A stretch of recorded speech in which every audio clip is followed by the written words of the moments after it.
Nordebek ready to go. Again, he's fresh from quite a spectacular performance in Dusseldorf. Yeah. In Alireza?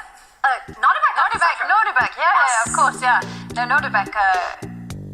Yes. He was there. His team won. No, because I was thinking about the World Cup. He was eliminated. Yes. But of course, in the World Rapid, his team won, and he was very powerful in Dusseldorf.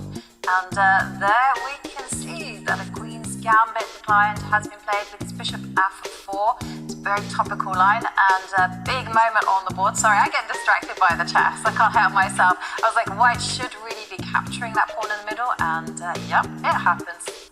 Yeah, still one of the main lines of this Queen's Gambit declined. And Black's Queen coming out very early. Watch out for the White King. It's undeveloped, it's uncastled at the moment, and there are some nasty checks if you're not careful here. Abdusattorov, of course, he studied this position before.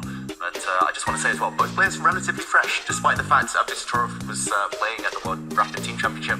His World Cup, he left early in round 2, and Firouzja skipped that event completely altogether. So these players have no excuses when it comes to energy. I'm expecting to see lots of long fights, long battles in this one. That was really surprising, right? Not seeing Alireza to fight it out in the World Cup, a tournament that all these top players love and enjoy playing so much. But now he's back. He seems to quite like the Champions Chess Tour. He does, yeah. He always enjoys playing here. And one thing I like about Alireza is the fact that he doesn't play all the tournaments. It's clear that he's kind of got his own mind. You know, he doesn't just play tournaments for the sake of playing. He plays when he wants to play, and we're talking about Wesley So. Maybe you can even say Wesley didn't seem to really be enjoying himself in the World Cup, and maybe he was doing it more because he thought he had to, possibly. And we see another move on the board here. This is to stop that check of the bishop, which is very commonly played because White, of course, would like to castle still. And it's a pretty standard position we have here, but very excited about this match. Two of the younger talents who could both have the potential to be world champions in the future. Yeah, the future of chess, or maybe the present of chess already in front of the screen. But when we talk about the present of chess, we have to talk about the world number 1, and he is on the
Firouzja board.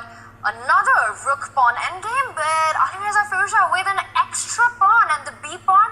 I don't see a way for white to actually stop that one. Looks like one-way traffic. Look at the white king. We talked about active pieces in the endgame. White's king on the side looks super safe, but what's the point of a safe king in an endgame? You need to be doing something active, and the king's not participating. It's simply 3 versus 1. Black's king, black's b pawn, that's just started pushing, and the black rook will overpower the enemy rook here. White can hold this up temporarily, but there we go. Black can bully with the idea of rook trades. Looks like endgame 101, elementary stuff. 9 seconds for Nodebek. Yeah, I think this is over. I mean, the basic rule, I say I don't really like endings, but I actually do. And the basic rule is when you're a pawn up, where do you put your rook in a rook ending when you're attacking? If you can get your rook behind the passed pawn, and there was this famous Botvinnik game, an ex-world champion who won a classic game, it's pretty much over because you just shove that pawn down the board, as black's doing here, and there's nothing that white can do about that pawn, and I would not be surprised if he just resigns now. So that's it, get your rook behind the pawn, second best next to the pawn, and last best is in front of the pawn. That's the rule you want to stick to when you are using that extra pawn in the rook and pawn ending. Yeah, and look at the way he's doing it. He's used his rook, he's used the king. All we have to do is find shelter for that king, and once it's there, it's game over.